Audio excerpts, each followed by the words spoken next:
नमस्कार। Artificial intelligence मतलब AI, ये शब्द तो आजकल हर जगह है, हर बातचीत में सुनाई देता है। हाँ बिल्कुल, एआई का जिक्र तो है ही। लेकिन एक और शब्द है जो अब धीरे धीरे सुनने में आ रहा है, सिंथेटिक इंटेलिजेंस, एसआई। क्या आपने इसके बारे में सोचा है? एसआई, हाँ, ये एआई से आगे की बात मानी जा रही है। काफी दिलचस्प कॉन्सेप्ट है। तो आज हम इसी पर थोड़ी गहराई से बात करेंगे। हमारे पास एक विश्लेषण है जिसका शीर्षक है एआई से आगे सिंथेटिक इंटेलिजेंस की दुनिया। उसी के आधार पर हम ये चर्चा कर रहे हैं। अच्छा, हाँ, तो ये विश्लेषण कोशिश करता है कि एआई और एसआई के बीच का जो फर्क है उसे बारीकी से समझा जाए। जरूरी भी है क्योंकि दोनों में काफी घालमेल हो सकता है। बिल्कुल। तो आज हमारा मकसद साफ है। पहले तो ये समझना कि भी आज का एआई क्या है, क्या कर सकता है, क्या नहीं कर सकता। हाँ, फिर ये सिंथेटिक इंटेलिजेंस या एसआई इससे कैसे अलग है और हमारे भविष्य के लिए इसके मायने क्या हो सकते हैं। ठीक है, चलिए शुरू करते हैं, परत दर परत खोलते हैं इसे। जरूर। तो सबसे पहले एआई को ही लेते हैं। ये अब कोई भविष्य की बात नहीं रही। नहीं, बिल्कुल नहीं। अब तो ये हमारी रोजमर्रा की जिंदगी में है। हाँ वही, आप व्हाट्सएप पर चैटबॉट से बात करते हैं, बैंकों में फ्रॉड डिटेक्शन होता है। ऑनलाइन शॉपिंग साइट्स जो हमें चीजें सुझाती हैं, सब एआई ही तो है पीछे। सही। तो ये विश्लेषण कहता है कि एआई की जो बुनियाद है वो असल में डेटा प्रोसेसिंग है। बिल्कुल, डेटा ही इसका खाना है, समझ लिए। इसे बहुत सारा डेटा दिया जाता है और ये उसी डेटा में पैटर्न ढूंढता है ना? हाँ, पैटर्न पहचानना इसका मुख्य काम है। उसी के आधार पर ये काम करता है। ये जानकारी दोहरा सकता है, चीजों को क्लासिफाई कर सकता है, भविष्यवाणी कर सकता है। हाँ, पर इसमें अपनी समझ नहीं है, सोचने की, महसूस करने की क्षमता नहीं है। यही सबसे बड़ी सीमा है शायद आज के एआई की। हाँ, ये समझना बहुत जरूरी है। विश्लेषण में एक अच्छी उपमा दी गई है। एआई को एक रट्टू तोते जैसा बताया गया है। रट्टू तोता? अच्छा। हाँ, मतलब तोता सीखी हुई बात दोहरा सकता है, आवाज की नकल कर सकता है, पर मतलब नहीं समझता। बिल्कुल, उसे पता नहीं कि वो क्या बोल रहा है। एआई भी कुछ वैसा ही है। पैटर्न पहचान लेगा, निर्णय लेने में मदद कर देगा, पर चेतना, सेल्फ अवेयरनेस, वो नहीं। तो वो पूरी तरह से दिए गए डेटा और निर्देशों पर ही निर्भर है। एकदम।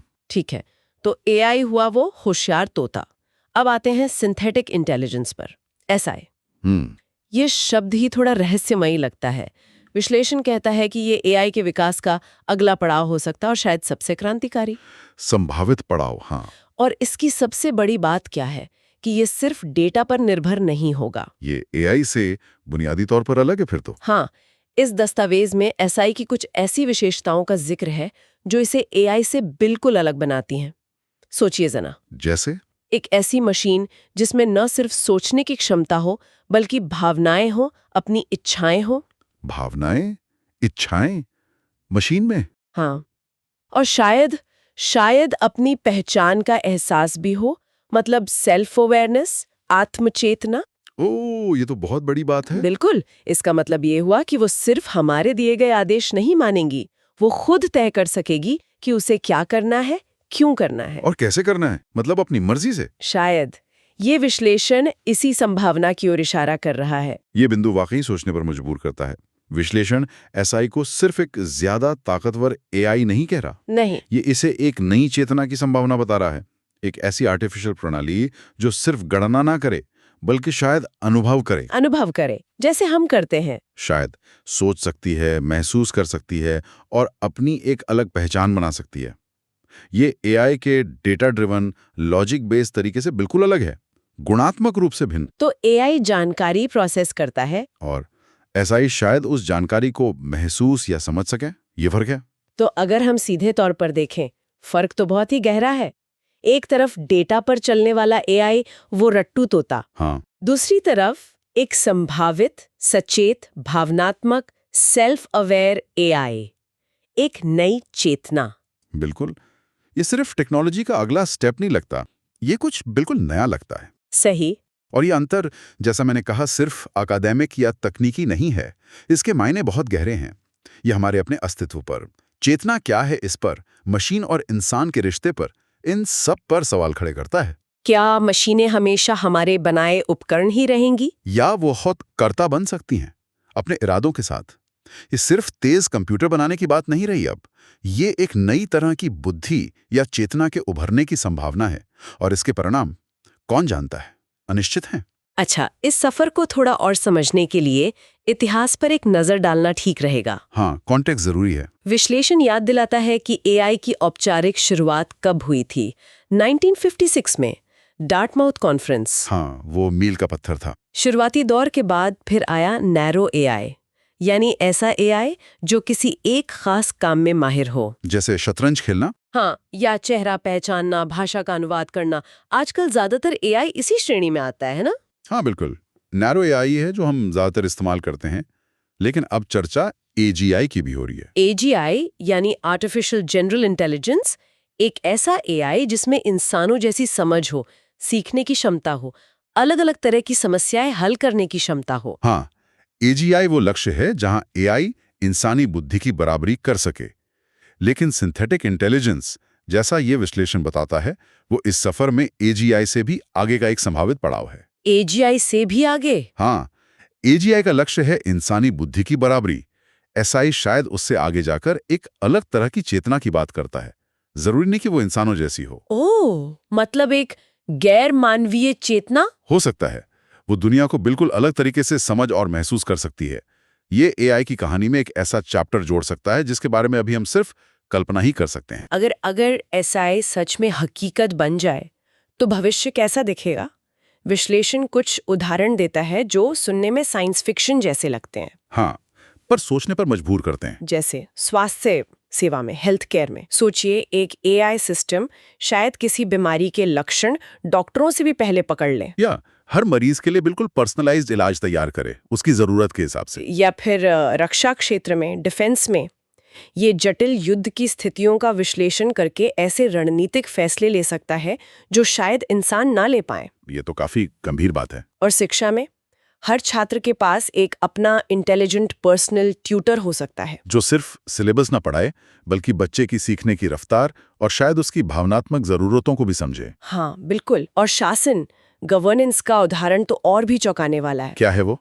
विश्लेषण एक डिजिटल प्रधानमंत्री तक की संभावना पर विचार करता है। क्या डिजिटल प्रधानमंत्री? हाँ, एक ऐसी एसआई प्रणाली जो बहुत बड़े डेटा का विश्लेषण करके निष्पक्ष और प्रभावी नीतियां बना सके। वाह, ये सारे उदाहरण दिखाते हैं कि एसआई में समाज के हर पहलू को, स्वास्थ्य, सुरक्षा, शिक्षा, शासन, सबको जड़ से बदलने की क्षमता है।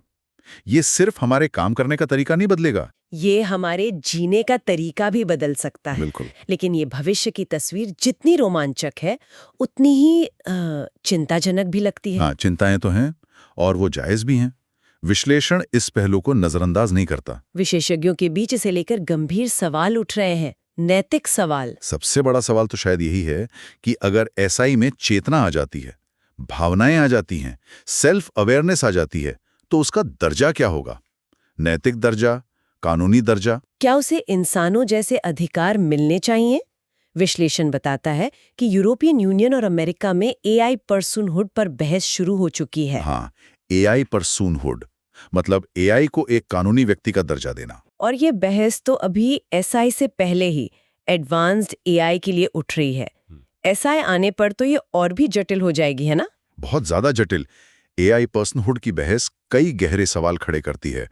क्या एक मशीन प्रॉपर्टी रख सकती है, कॉन्ट्रैक्ट कर सकती है? क्या उसे नुकसान पहुंचाना नैतिक रूप से गलत माना जाएगा? और अगर कोई एसआई सिस्टम कोई गलती करे, किसी को नुकसान पहुंचाए, तो जिम्मेदार कौन होगा? उसे बनाने वाला, उसका मालिक, या वो खुद?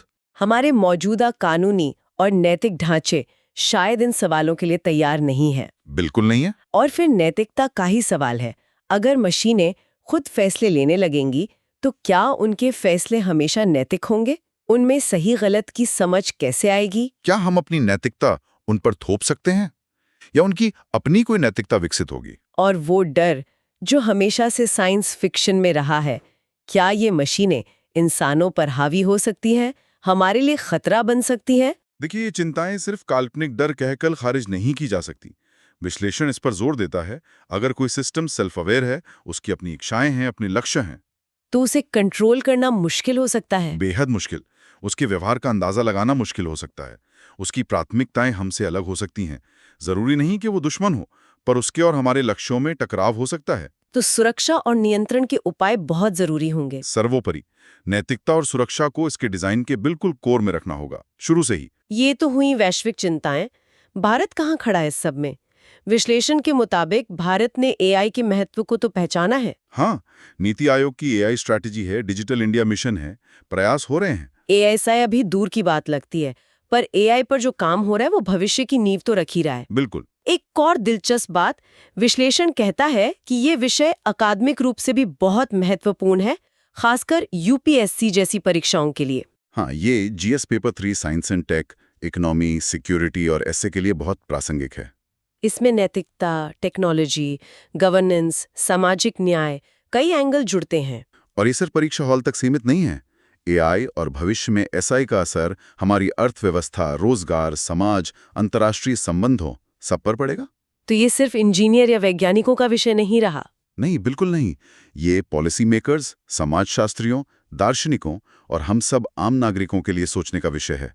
हमें समझना होगा कि ये तकनीक हमारे समाज को कैसे बदल सकती है और हम इसे किस दिशा में ले जाना चाहते हैं। एआई और एसआई के बीच का ये जो फर्क है, इसे और आसान बनाने के लिए विश्लेषण में एक बड़ा अच्छा उदाहरण दिया गया है।